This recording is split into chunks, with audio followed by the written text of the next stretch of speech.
Olá a todos, sejam muito bem-vindos. O meu nome é Samuel e hoje nós vamos falar sobre urbanização. Você sabe o que é urbanização? Urbanização é um fenômeno onde ocorre o crescimento da população e da extensão de um perímetro ou de uma área urbana de uma cidade. Urbanização pode também se falar que é quando as áreas urbanas crescem mais do que as áreas rurais. Então, o Brasil é um país que vive e já viveu mais no passado em um grande processo de urbanização. Neste vídeo vou falar conceitos, problemas e causas que levam à urbanização. Para começar o nosso vídeo, vamos começar falando sobre alguns conceitos aqui que eu listei. O primeiro deles é a metrópole.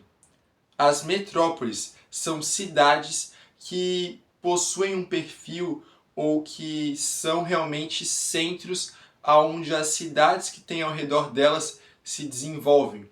A vida gera ao redor daquela cidade. A metrópole seria uma cidade onde todas as outras ao redor se baseiam. Outro conceito é a conurbação. Conurbação é quando o agrupamento de duas ou mais cidades dentro de uma área urbana. Por exemplo, vamos usar a cidade de São Paulo. A cidade de São Paulo é uma cidade onde há várias conurbações. Por quê? A área urbana dela vai em muitos lugares até os seus limites de fronteira com outras cidades. E o que acontece na conurbação? Simplesmente não tem uma rodovia que separa elas com áreas rurais. É uma continuidade da cidade. Não se é perceptível essa mudança, entendeu? Parece que você está na mesma cidade. E agora, vamos falar sobre megalópole. Megalópole nada mais é que como se fosse uma junção dos dois conceitos que nós aprendemos antes. As metrópoles com conurbação. É quando há uma conurbação entre duas metrópoles. Exemplo, São Paulo e Rio de Janeiro. Por mais que elas estejam em distâncias grandes entre elas, a sua área metropolitana está perto.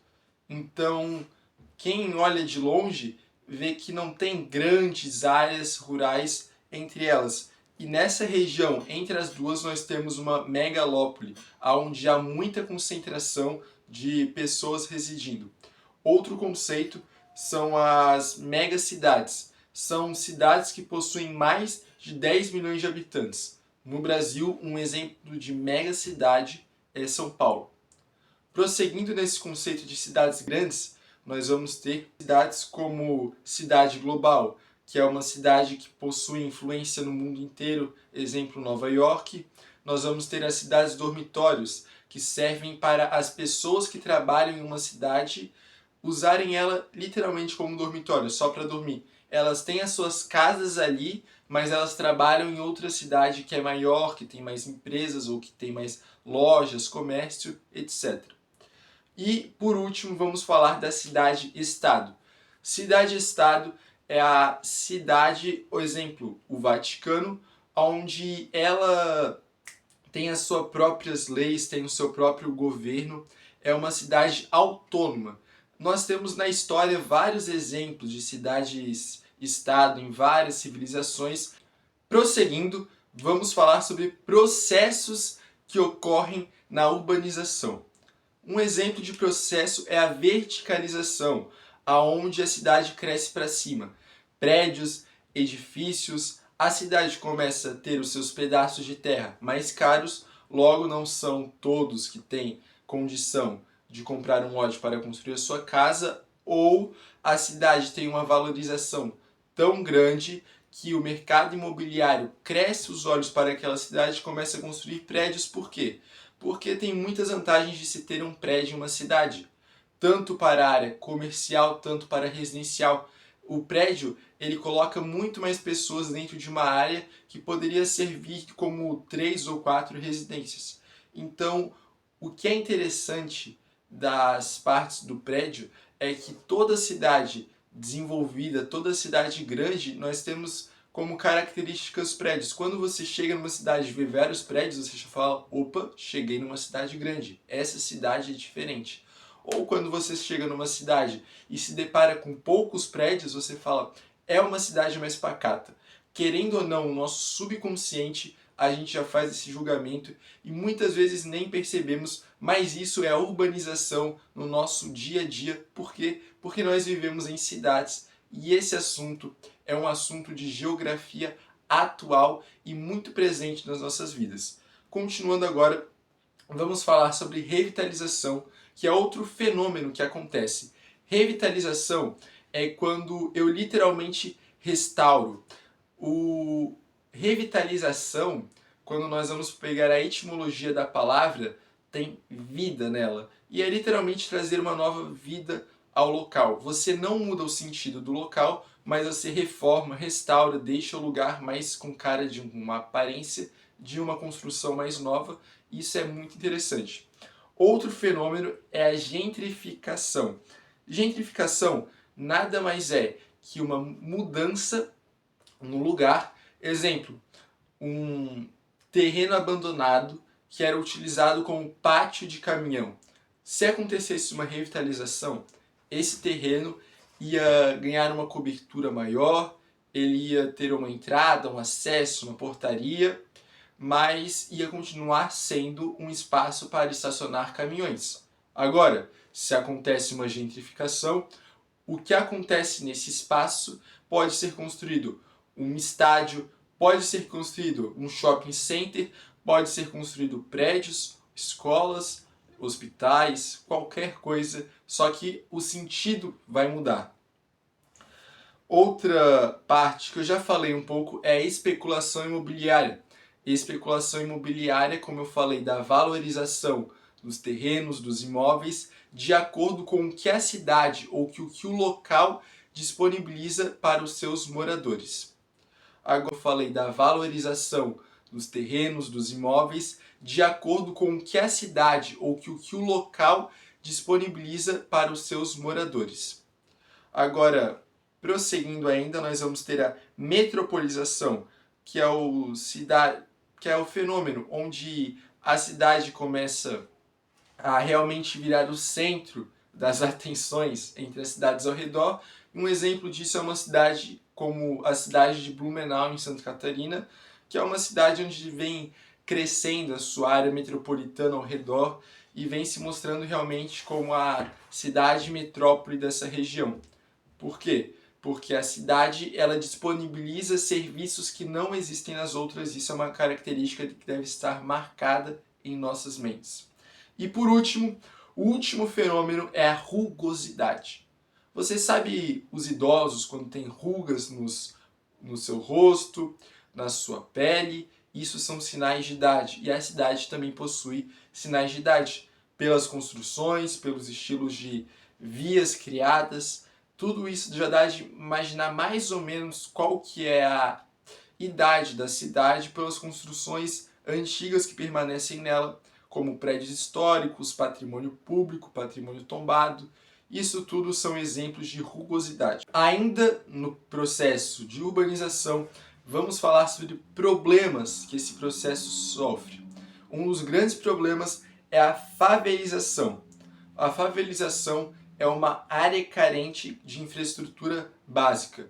E para deixar mais claro, a favelização é uma área onde o Estado não tem interferência direta.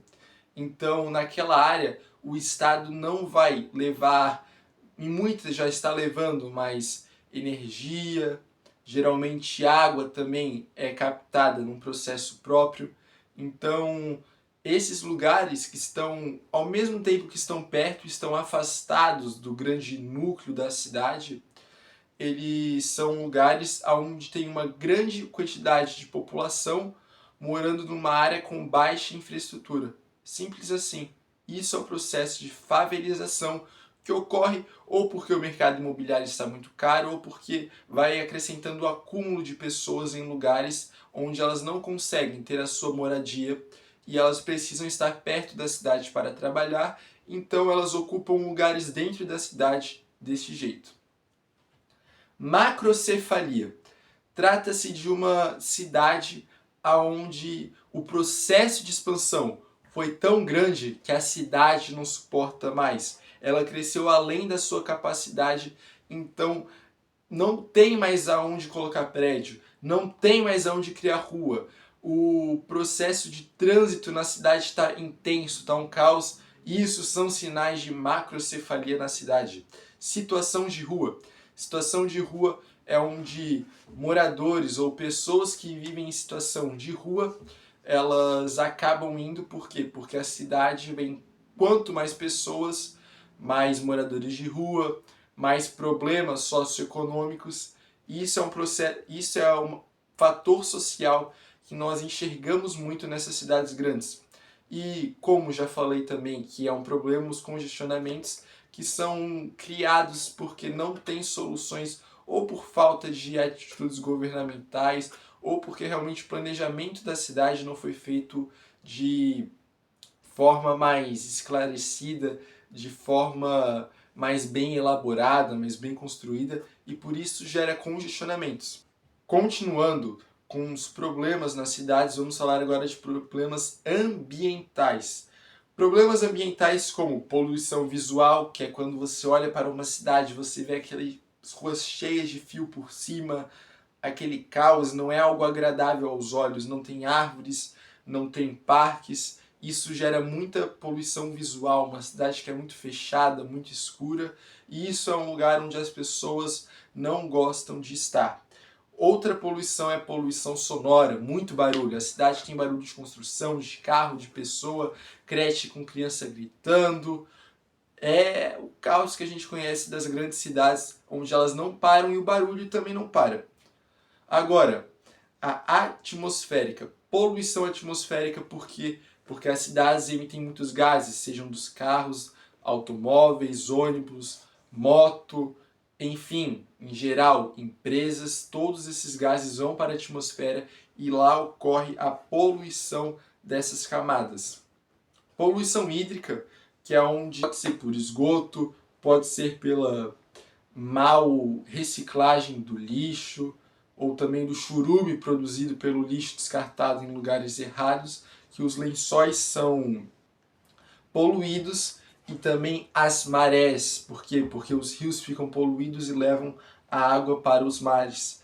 E agora, por último, vamos ter a pedologia do solo, que é quando o solo é contaminado e assim torna o solo da cidade muito instável, transforma o solo num solo infértil e traz outros diversos problemas ambientais para aquela região. Continuando, vamos ter também a chuva ácida, que é quando chove, as nuvens acima estão com poluição atmosférica e cai aquela chuva que é prejudicial para os olhos, que corrói, que é a água que não é impura para se beber. Inclusive, não bebam água da chuva, porque essa água pode estar contaminada, principalmente nos grandes centros.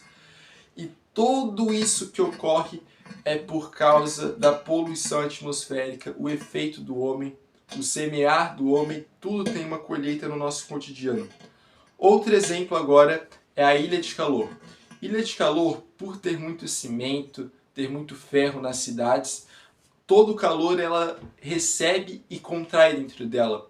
Ela não deixa o calor como numa mata, onde o calor ele se dispersa muito rápido, que não retém esse calor. Agora as cidades retêm calor por muito tempo e isso deixa a cidade realmente muito mais quente e muito mais difícil de se morar. Impermeabilização do solo. A impermeabilização do solo é um problema muito grande quando você se fala de rios. Por quê? Os rios é para onde a água escorre. Toda a água que cai da chuva, ela vai para algum lugar. E esse lugar sempre são os rios. O que acontece é que quando essa água não tem como infiltrar no solo, toda a água que cai vai para o rio e ela não consegue infiltrar. Por quê? Porque tem muitas estradas, tem muitos lugares com cimento, o chão concretado, a água não consegue infiltrar e ela acaba indo para o rio, o que deixa o processo de enchente também muito mais rápido naquele local.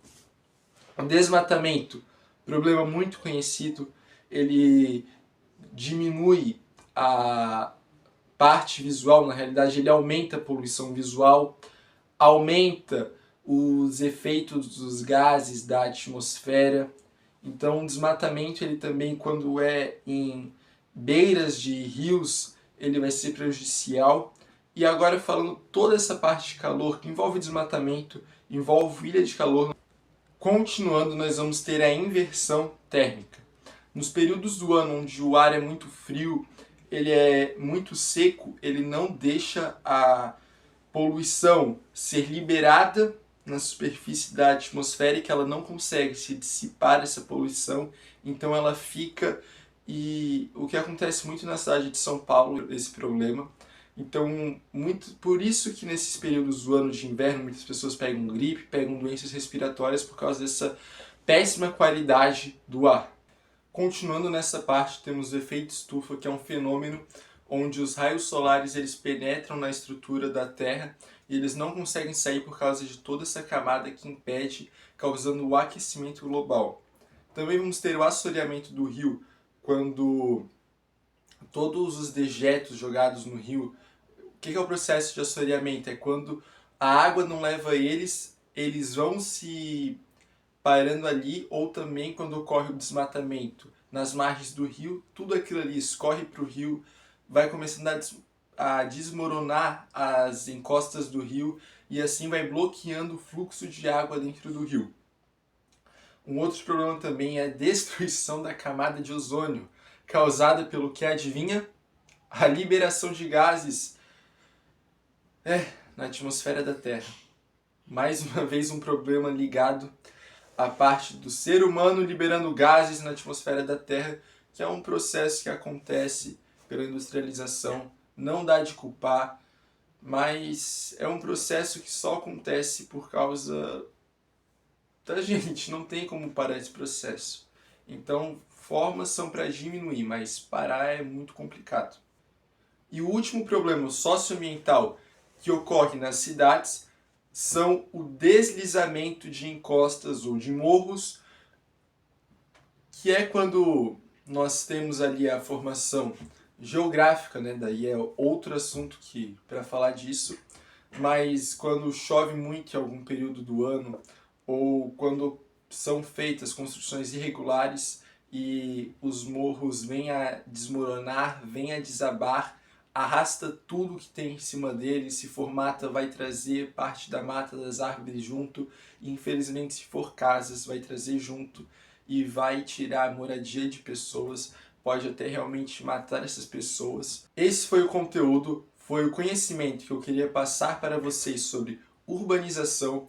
Se você gostou do vídeo, por favor, colabore, deixe o seu like. Se você também, por algum motivo, não gostou ou teve alguma dúvida, pode deixar aqui embaixo nos comentários que eu vou estar lendo, vou estar respondendo. Muito obrigado por me assistir até aqui. Se você também tiver alguma outra dúvida ou algum outro assunto, mande mensagem ali no chat que eu vou estar vendo e preparando um conteúdo novo. Essa é a minha missão. Trazer um conteúdo de forma mais prática, mais lúdica, espalhar, divulgar o conhecimento e transformar vocês que me assistem em pessoas melhores, pessoas mais competentes nas suas áreas, pessoas que consigam se dar bem na vida. E é assim, eu vou aprendendo e eu vou transmitindo para vocês. Eu acho que esse conteúdo vai dar muito bom aqui na plataforma, que nós vamos poder aprender várias coisas juntos, eu com vocês, vocês comigo, e até a próxima. Valeu, pessoal!